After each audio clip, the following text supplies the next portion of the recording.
It's another windy day today here, and showers are expected, so I'm going to be hiding under these big trees. And today I'm sharing with you some spiritual awakening stories. Let's start by listening to Rupert Spira. Rupert was actually a serious seeker for about 20 years. What I'm going to share with you is a very interesting conversation he had with, I presume it was his teacher, where he went from seeing things the way most of us do to seeing them in a whole new light.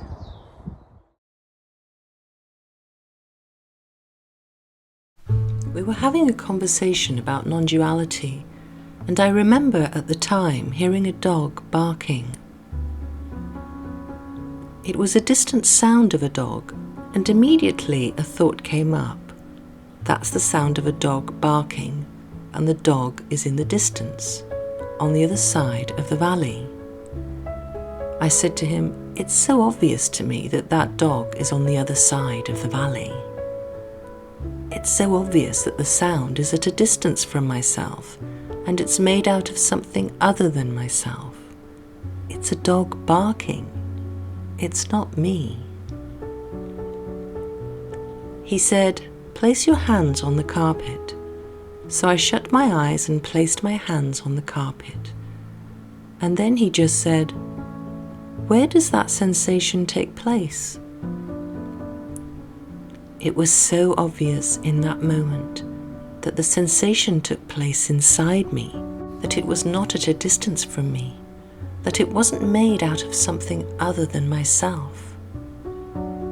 All that was present was the experience of sensing, and sensing takes place in me, not in me a body and a mind, but in this open, empty, aware presence. It was just so obvious that this sensation was taking place inside me, so to speak, and not only inside me, but made out of myself. That was the end of the conversation, but it was like a key.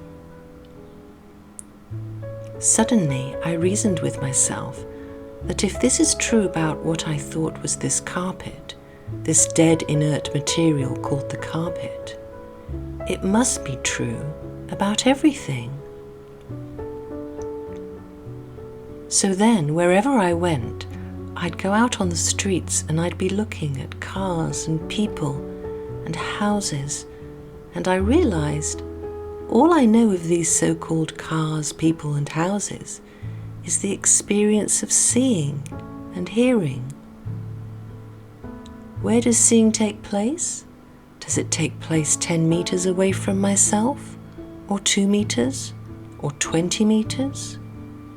When I look at the moon, all I know of the moon is the experience of seeing. Does it take place at 1,000,000 miles from myself? Or is it intimate, close, made only out of myself?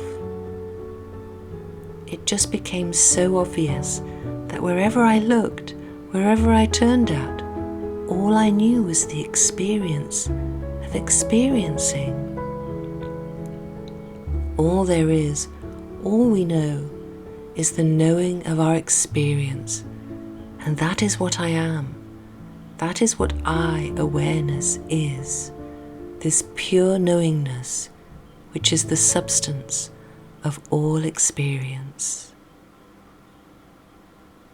Many of us have heard of the term non-duality and about the oneness of all of life. And he was trying so hard to grasp this, and he couldn't, right? So he hears the sound of the dog over in the distance, and he's like, that dog is obviously separate from me. But when Rupert put his hand on the carpet, wisdom was sparked in him. He said all that was present was the experience of sensing, and sensing happens within me, not only in a body and a mind, but actually in all of awareness, in this open, empty, aware presence. So in that moment, his whole perception shifted. And then he went outside Whereas before, those people and houses and cars seemed so far away from him, totally unrelated to him, nothing to do with him. He said, all I know of these cars and people and houses is my experience of seeing and hearing them. You might say, well, that's obvious. Obviously, I'm seeing them through these eyes and I'm hearing them through these ears. Yes, but he saw something more. Through this open, empty space of awareness, he was experiencing everything.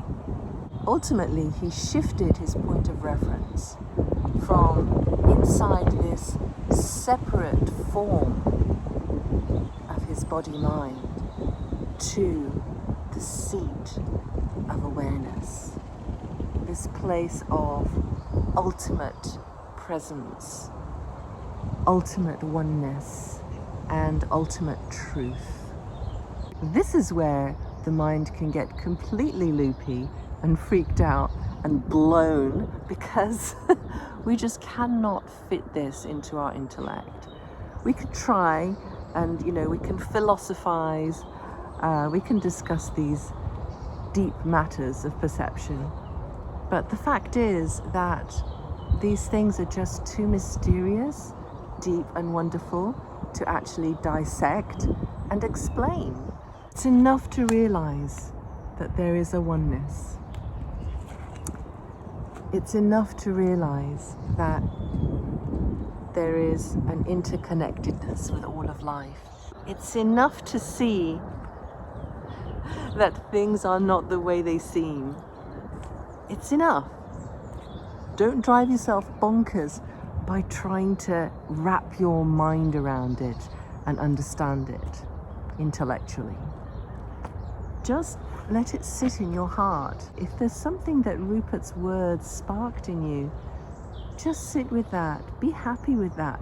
And if you really don't see anything about what he's talking about, that's okay as well, because there's a time for everything and it's all according to grace. We can't force these insights. Now we come to Eckhart Tolle and an extraordinary experience.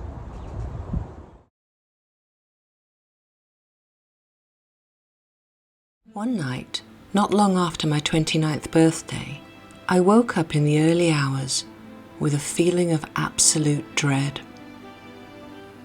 I had woken up with such a feeling many times before, but this time it was more intense than it had ever been. I cannot live with myself any longer. This was the thought that kept repeating itself in my mind. Then suddenly I became aware of what a peculiar thought it was. Am I one or two? If I cannot live with myself, there must be two of me, the I and the self that I cannot live with.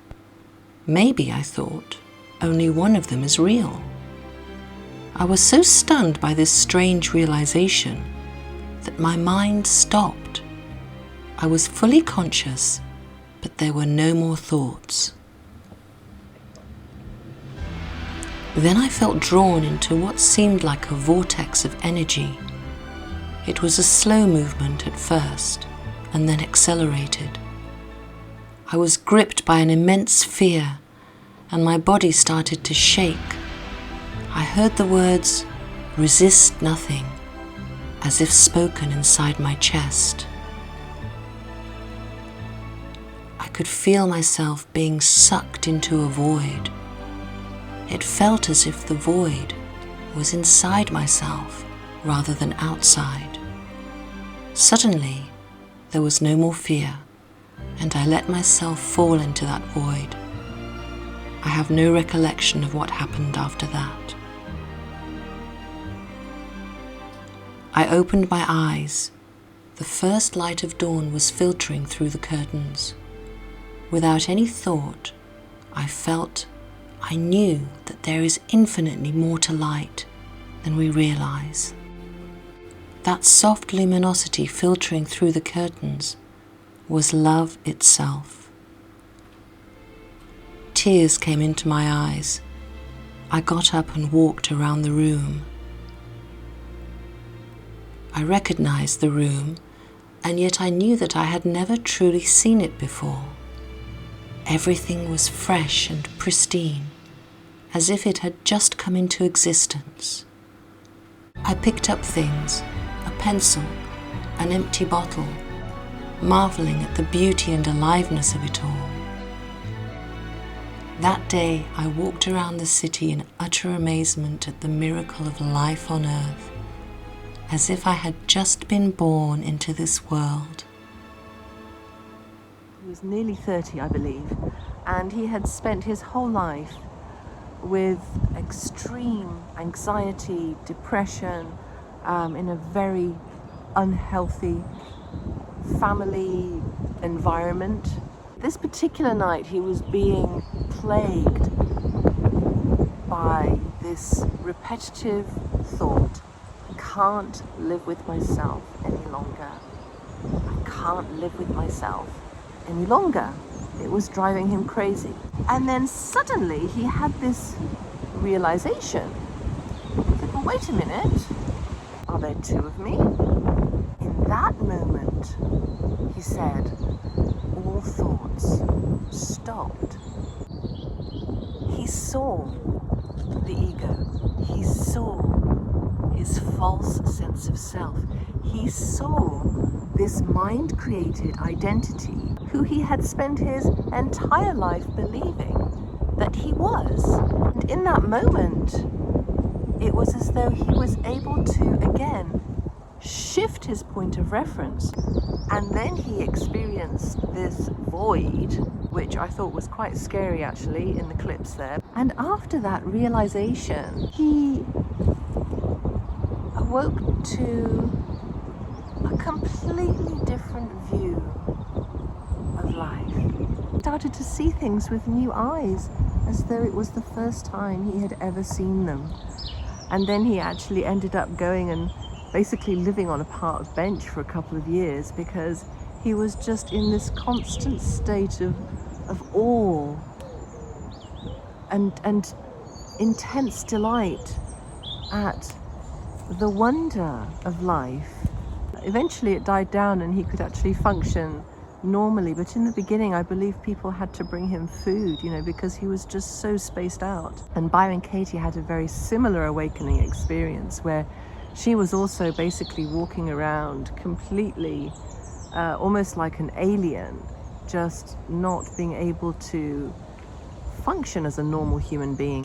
Don't get caught in the trap, right? Many of us get caught in the trap of thinking, oh, I want an experience like that. I want something like that, something supernatural. I want to be sucked into the void like Eckhart was, etc., etc., etc. Don't get caught up in all that stuff, because that's not what's important. That's not the point. Not everyone will have that kind of experience. This is why I wanted to share a variety of stories with you, so that, we can see that some awakening moments and realizations can be very ordinary and quiet. Seemingly nothing really happens except a light bulb goes on. Eckhart said when he opened his eyes and he saw the light filtering through the curtains, he knew in that moment that there's infinitely more to light than we realize. He said that soft luminosity filtering through the curtains was love itself. He realized it was love. Isn't this the deepest realization any of us can have? That all things are love? Isn't this what we are in our truest essence and purpose? Then he started walking around the room, picking objects up off the table. Ordinary, everyday objects that you normally wouldn't pay any attention to. And he saw that they were pure, pristine, as if they had just come into existence. Perhaps because they had. In that moment, he was seeing them for the first time. It's realizing this innate ability of seeing things as if for the first time, seeing the newness in all moments, in all things. It's breathtakingly magical when you think about it, isn't it? Now we come to the final section of this video, the final account, which is actually my favourite. Oh, and I must warn you, you're about to see an awful lot of flamingos.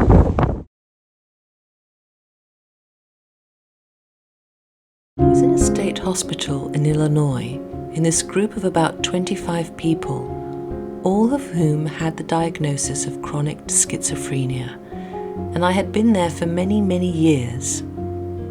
There was a man that sat over to the left, and his name was Herb. He sat with his chair kind of halfway in and half out, facing outside of the group, and he would spend his time talking to voices that he was hearing.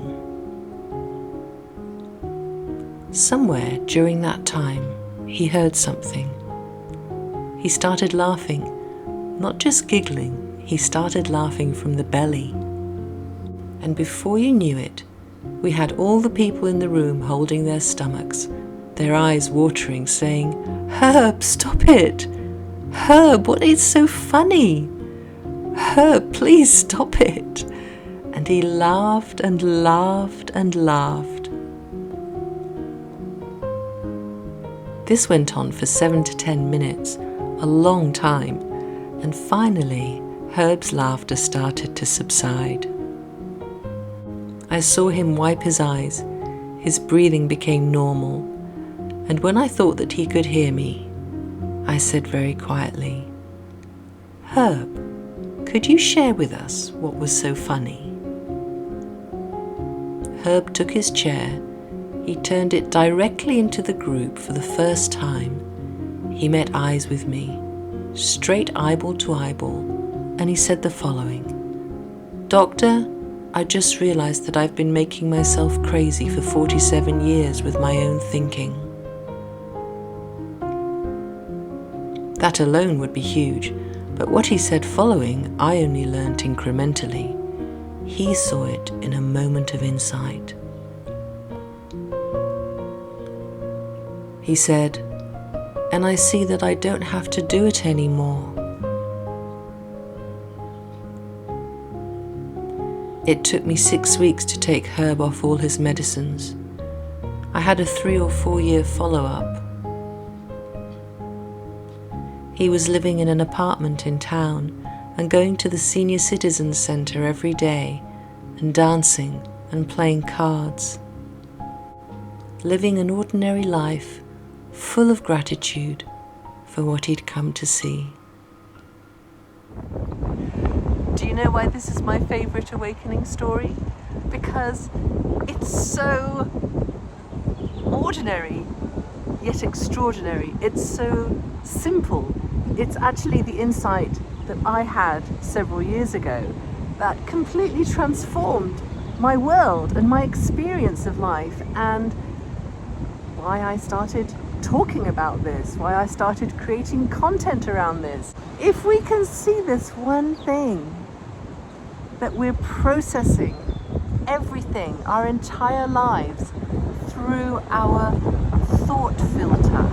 If we can see that we've been believing all our thoughts and living life as though all our thoughts are true, paying serious attention to the feelings they create, somehow using all that as our identity and walking through life as this person we believe we are. You know, week after week, Herb was coming to these meetings with his schizophrenic diagnosis and his messed up mind, sitting there talking to himself. And at some point he started listening. He started listening to what Dr. Bill Pettit was saying. Now, Dr. Bill Pettit isn't your typical psychiatrist. He shares something called the 3 Principles Understanding, as discovered by Sydney Banks. And this is what he was sharing with these patients. A big part of this understanding is that you're creating your own experience through your thoughts. At some point, the truth in those words just woke him up, sparked the wisdom within him, and gave him this insight. You know, Herb wasn't sucked into a void or anything like that. He didn't become some big spiritual guru, but he went on to have a normal life at the Senior Citizen Centre, dancing and playing cards and just being happy and thankful for what he had seen. If you have some kind of supernatural experience, that's all very well and good, but is it going to activate the spiritual ego? Is it going to make you feel superior to those who haven't had an experience like that? Are you feeling inferior to people like Eckhart Tolle who have had such an experience? Forget about the comparisons, forget about the ego's longings, forget about the supernatural. What happens, happens. The important thing is that it brings you back to love. Let all things bring you back to the love that you are, so that you can spend the rest of your life expressing that love. And again, that doesn't mean that you become like Mother Teresa. You might just become like Herb. There's no point in chasing the experiences and missing the love. Right? So let me know, which was your favorite awakening story? Did you enjoy this video? Would you like to see more videos like this? And let me know your suggestions, because I want to make videos that you find helpful. Okay, now there's a tree over there that's looking at me.